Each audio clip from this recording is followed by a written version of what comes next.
கர்த்தருக்குள் பிரியமான தேவஜனமே, உங்கள் யாவரையும் இயேசு கிறிஸ்துவின் நாமத்தில் இந்த El Rhema word of God channel மூலமா சந்திக்கிறதுல ரொம்ப சந்தோஷம். என்னுடைய பெயர் சசி ஜேசன். இந்த சேனல் உங்களுக்கு பிடிச்சிருந்தா லைக் பண்ணுங்க, ஷேர் பண்ணுங்க, சப்ஸ்கிரைப் பண்ணுங்க, பக்கத்துல இருக்கிற பெல் ஐகானை கிளிக் பண்ணுங்க. அப்பதான் நம்ம போடுற வீடியோ உங்களுக்கு உடனுக்குடன் வந்து சேரும். இதுக்கு முன்னாடி போட்ட வீடியோவை நீங்க பார்க்கல அப்படின்னா மேல லிங்க் கொடுக்குறேன், அதை கிளிக் பண்ணி நீங்க பார்க்கலாம். நீங்க ஆல்ரெடி தம்ப்நெயில்ல பார்த்திருப்பீங்க, நாம் இன்னைக்கு என்ன பார்க்க போறோம்னு. ஆமாங்க, பெலிஸ்தரை பத்தி தான். இதுக்கு முன்னாடி அம்மோனியர்கள் யார், அமலேக்கியர்கள் யார் அப்படின்னு சொல்லி வீடியோக்களை போட்டிருக்கோம். அதை பார்க்கலனா மேல லிங்க் கொடுக்குறேன், அதை கிளிக் பண்ணி நீங்க பார்க்கலாம். அதோட தொடர்ச்சியா தேவ ஜனத்திற்கு விரோதமா இருந்த பெலிஸ்தியர்களை பத்தி தான் நாம இப்ப பார்க்க போறோம். பெலிஸ்தியர்கள் அப்படின்னாலே முதல்ல நம்ம ஞாபகத்துக்கு வருது பெலிஸ்தியனாகிய கோலியாத்து தான். பெலிஸ்தியர்கள் தங்களோட நன்றியை காட்டணும், யாருக்காவது செல்ல வைக்கணும்னா அது கோலியாத்துக்கு தான் வைக்கணும். வேதத்துல தாவீது கோலியாத்து சம்பவம் குழந்தைகளுக்கு மட்டும் இல்ல, எல்லோருக்குமே ரொம்ப பிடிக்கும். நம்ம படிக்கிற ஸ்கூல் புக்கா இருக்கட்டும், இல்ல பைபிள் ரிலேட்டடா எடுக்கக்கூடிய திரைப்படங்களா இருக்கட்டும், பிரசங்கங்கள், இப்படி எல்லாத்துலயுமே தாவீது கோலியாத்து சம்பவம் இல்லாத இடங்களே கிடையாது. உண்மைய சொல்ல போனா பெலிஸ்தியர்கள் அப்படின்னாலே ராட்சசர்கள் அப்படின்னு தான் நம்ம எல்லாரும் நினைக்கிறோம். ஆனா பெலிஸ்தியர்கள் மற்ற இனத்தவர்கள் மாதிரி சாதாரண உடல் அமைப்பு கொண்டவங்களா தான் இருந்தாங்க. கோலியாத்தும் அவர் தம்பி லாகியமியும் இன்னும் 1-2 பேர்கள் மாத்திரம்தான் அதுக்கு விதிவிலக்கா இருந்தாங்க. பெலிஸ்தியர்களுடைய சரித்திரத்தை பத்தி சொல்லணும்னா அது கொஞ்சம் கஷ்டம்தான். இந்த பெலிஸ்தியர்களுடைய இனம் நமது வேதத்துல பார்க்கிற முற்பிதாக்களுடைய காலத்துல இருந்தே இருக்காங்க. துவக்க காலங்கள்ல இந்த பெலிஸ்தியர்களை என்னன்னு சொல்லி கூப்பிடுவாங்கன்னா புதுசடி அப்படின்னு சொல்லுவாங்க. பின் நாட்கள்ல தான் இவங்க பெலிஸ்தர்கள் அப்படின்னு சொல்லி குறிக்கப்பட்டாங்க. இவங்களுடைய பிரதானமான தொழில் என்ன அப்படின்னு சொல்லி பார்த்தோம்னா கடல் சார்ந்த தொழில்களை இவங்க அதிகமா செஞ்சுட்டு இருந்தாங்க. கிமு 2000 இவங்களுடைய இனம் கொஞ்சம் விருத்தி அடைந்து தனி பெரும் இனமா வளர்ச்சி அடைஞ்சாங்க. தொழிலையும் வியாபாரத்தையும் இவங்களது உழைப்பால இவங்களுக்கு ஒரு நல்ல நிலைமைக்கு வர ஆரம்பிச்சாங்க.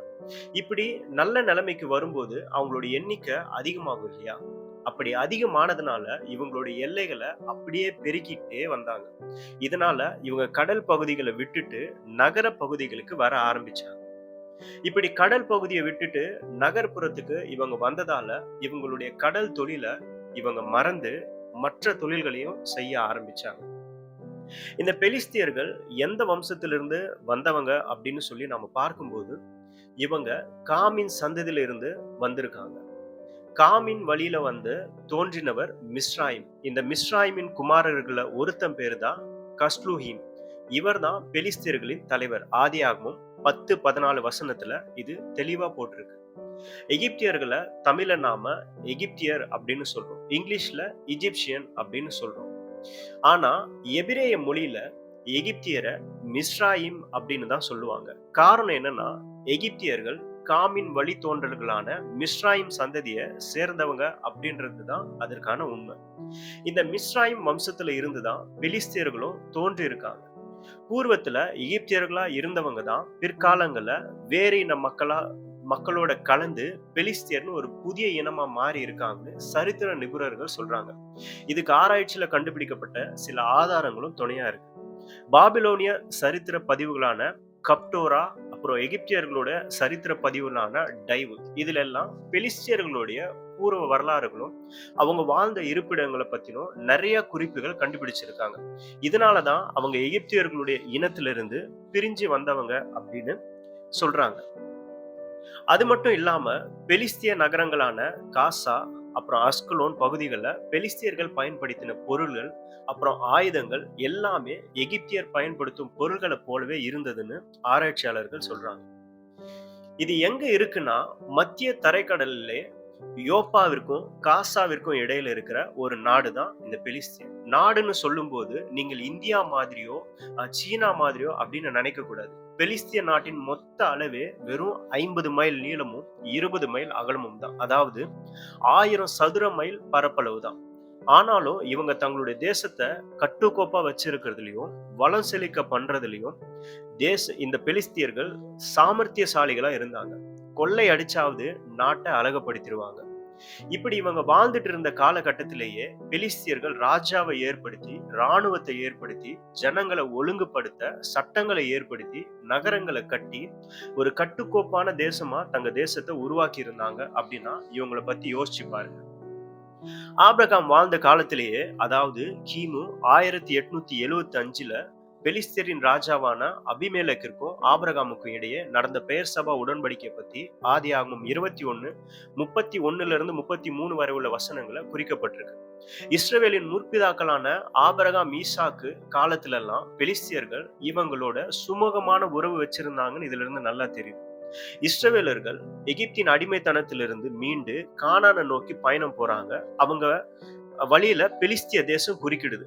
இதை தவிர்த்து பயணத்தை தொடரலாம் அப்படின்னா அவங்க வேற வழியில தான் போகணும்.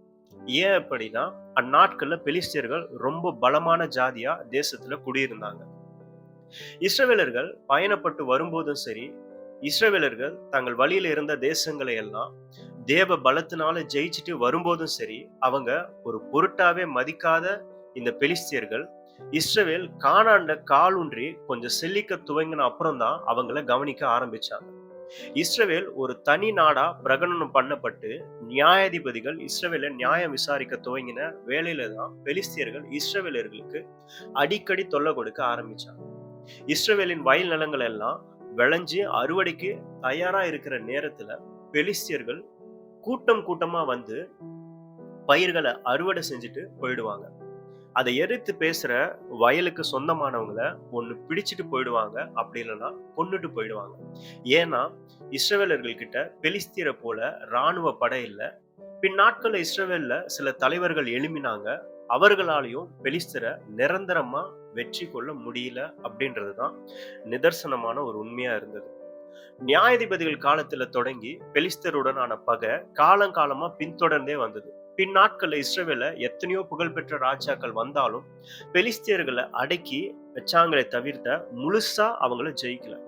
அதுக்கு முழுக்க முழுக்க காரணம் யார் அப்படின்னு பார்த்தோம்னா யூத கோத்திரம் தான். ஜனங்கள் கானானுக்குள்ள பிரவேசிக்கும் போது அவங்களுக்கு சீட்டு போட்டு அவங்களுடைய இடத்தை பிரிச்சு கொடுத்தாங்க. இத கர்த்தரே பண்ணாரு. ஆனாலும் சிலர் கர்த்தர் சொன்னதையும் தாண்டி சில இடங்களையும் பிடிச்சாங்க. இப்படி இருக்கக்கூடிய சூழ்நிலையில யூத கோத்திரத்துக்கு விழுந்த பகுதியில யார் வாழ்ந்துட்டு இருந்தாங்க அப்படின்னா பெலிஸ்தியர்கள் தான். அந்த டைம்லயே யூதா பெலிஸ்தியர்கள் மேல படையெடுத்து இருந்தா சுலபமா ஜெயிச்சிருக்கலாம். பெலிஸ்திய இனத்தையே வேரோடு அழிச்சிருக்கலாம். ஆனா யூதா அப்படி செய்யல. இஸ்ரவேலர்கள் ஏற்கனவே சுதந்திரிக்கப்பட்ட பகுதிகளை மட்டும் வச்சுக்கிட்டு பெலிஸ்தியாவை விட்டுட்டாங்க. முதல்ல பெலிஸ்தியர் தேசத்தோட மோதிய இஸ்ரவேல் நியாயாதிபதி யார் அப்படின்னு சொல்லி பார்த்தோம்னா அவர்தான் சம்ஹார். ஆனா இவரும் அந்த தேசத்தை பிடிக்கணும்ன்ற எண்ணத்தோடு அவங்களோட யுத்தம் செய்யல. தங்களுடைய வயல் நிலங்களை காப்பாற்றணும் என்ற நோக்கத்தோடு மட்டும்தான் இவர் யுத்தம் செஞ்சார். அதிலும் சம்கார் யுத்தம் செஞ்சு துரத்தின பெலிஸ்தரோட எண்ணிக்கை எவ்வளவு தெரியுமா? வெறும் 600 பேர் மட்டும்தான். இத பத்தி நியாயாதிபதிகள் 3:31 வசனத்துல தெளிவா இருக்கு. இதுக்கப்புறம் இவங்களோட யுத்தம் பண்ணது யாரு அப்படின்னு சொல்லி பார்த்தோம்னா அது சிம்சோன். இதை யுத்தம்னு சொல்ல முடியாது, தன்னுடைய சொந்த பிரச்சனைக்காக வந்த ஒரு சண்டைன்னு கூட சொல்லலாம். ஆனாலும் சிம்சோன் காலத்துல அவன் ஏராளமான பெலிஸ்தரை கொன்னா அந்த டைம்ல இஸ்ரவேலர்கள் மேல பெலிஸ்தர்களுக்கு ஒரு பயம் இருந்தது. இதை தவிர சவுலின் காலத்திலையும் பெலிஸ்தருடன் இஸ்ரவேலருக்கு போர் வந்தது. யோனத்தான் தன்னோடு கூட 1000 பேரை கூட்டிக்கிட்டு போய் கேபால காவல் காத்து கொண்டிருந்த பெலிஸ்தர்களை முறியடிச்சான். இதை சவுல் ஒரு வெற்றியா அறிவிச்சு எக்காலம் ஊதி கொண்டாடினாங்க. இதனால கோபமடைஞ்ச பெலிஸ்தர்கள் மிக்மாசிலே பாளையம் இறங்கினாங்க. இதுல ஒரு சோகமான விஷயம் என்னன்னா அந்த டைம்ல சவுலோடு இருந்தவங்க 2000 பேர், யோனத்தானோடு இருந்தவங்க 1000 பேர், மொத்தம் 3000 பேர் மட்டும்தான். ஆனா பெலிஸ்திய படை எவ்வளவு தெரியுமா? 30,000 ரதங்கள், 6,000 குதிரை வீரர்கள், இதை தவிர ஏராளமான போர் வீரர்கள் இருந்தாங்க. இந்த அழகுல இஸ்ரவேலர்கள்ல யோனத்தானுக்கும் சவுலுக்கும் தவிர வேற யாருக்கிட்டுமே ஒரு பேனா கத்தி கூட கிடையாது. இதை பத்தி 1 சாமுவேல் 13:22 வாசிக்கலாம். இதனால இஸ்ரவேலர்கள் பயந்து முள்காடுகளிலும் கண்மலைகளிலும் ஒளிஞ்சுக்கிட்டாங்க. இந்த டைம்ல தான் இஸ்ரவேலர்கள் அவர்கள் கர்த்தரை நோக்கி முறையிட்டாங்க. கர்த்தர் அவர்களுக்கு அவர்களுடைய ஜபத்தை கேட்டு அவங்களுக்காக யுத்தம் செஞ்சாரு. அதுவும் இஸ்ரவேல் ஜனங்கள் செய்யல, கர்த்தரே நேரடியா வந்து செஞ்சார். 1 சாமுவேல் 14:14, 15, 22, 23 வசனங்களை பார்க்கும்போது பெலிஸ்தேர் இருந்த இடத்துல நிலநடுக்கமும் திகிலும் பரவியதால பெலிஸ்தேர்கள் பாளையத்தை விட்டு ஓடி போனாங்க. இஸ்ரவேலர்கள் இதை கண்டபோது தைரியம் கொண்டு பெலிஸ்தரை துரத்தி கொண்டே பெத்தாவில் மட்டும் போய் திரும்பினார்கள். இந்த முறையும் பெலிஸ்தர்கள் இஸ்ரவேலர்கள் பெலிஸ்தரின் கையிலிருந்து தப்பி ஓடினார்களே ஒழிய அவங்கள முழுசா ஜெயிக்கவே இல்லை. இதுக்கப்புறம் தாவீது இஸ்ரவேல ஆண்ட போதும் பெலிஸ்தருடன் நடந்த யுத்தத்துல தாவீது அவங்களை ஜெயிச்சு காத் பட்டணம் மற்றும் சில கிராமங்களை பிடிச்சு கொண்டாரே ஒழிய முழுசா பெலிஸ்தரை ஜெயிச்சு அவங்கள துரத்த முடியல. இத பத்தி 1 நாளாகவும் 18:1 இருக்கு. சாலமோனுடைய நாட்களுக்கு பிறகு தேசம் 2 பிரிஞ்சது. இதனால பெலிஸ்தியர்கள் கொஞ்சம் கொஞ்சமா தலை தூக்க ஆரம்பிச்சாங்க. கர்த்தருடைய கோபம் பெலிஸ்தர்கள் மேல வந்தது. அவங்களை முற்றிலுமா அழிக்க கர்த்தர் யோசிச்சாரு. எசேக்கியா தீர்க்கதரிசி மூலமா ஒரு சில காரியங்களை சொன்னார். எசேக்கியால் 25:15-17 ஆண்டவர் சொல்றாரு, கர்த்தராகிய ஆண்டவர் உரைக்கிறது என்னவென்றால், பெலிஸ்தர் குரோதக்காரராய் இருந்து பலம் பகையாய் கேடு செய்ய வேண்டும் என்று வன்மம் வைத்து பழி வாங்கினபடியால் இதோ நான் பெலிஸ்தியருக்கு விரோதமா என் கையை நீட்டி கிரேத்தியரை சங்கரித்து சமுத்திர தரையிலே மீதியானியவர்களை அழித்து உக்கிரமான தண்டனைகளாலே அவரை பழி வாங்குவேன்னு தேவன் சொல்றார். பெலிஸ்தியாவின் மிக முக்கிய நகரங்கள்னு பார்த்தா அது காத், அஸ்கலோன், எக்ரோன், அஸ்தோத், காசா அப்படின்ற இந்த 5 பட்டணங்கள் தான். அதுல காசா ரொம்ப செல்வ செழிப்பான ஒரு நாடு. இது ஒரு கடற்கரை நகரமாக இருந்ததுனால பல நாட்டு வியாபாரிகளோட நடமாடுற இடமா இருந்தது. பெலிஸ்தர்களுடைய தலைநகரமே இந்த காசா தான். கிமு 586 பாபிலோன் ராஜாவா இருந்த நேபுகாத்நேச்சர் தன்னுடைய படையோட வந்து பெலிஸ்தியருடைய தேசத்தை பிடிச்சாரு. இவருக்கு அப்புறம் கிமு 748 திக்லாத் பிலேசர் அசிரியா மன்னன் காசாவின் மேல படையெடுத்து காசாவை கொள்ளையிட்டு சூறையாடி நகருக்கு தீயும் வச்சு கொளுத்திட்டாங்க. இத பத்தி தான் கல்வெட்டு நிறைய எகிப்திய நகரங்களான எல் அரிஷ் என்ற நகரத்துல பக்கத்துல கிடைச்சிருக்கு.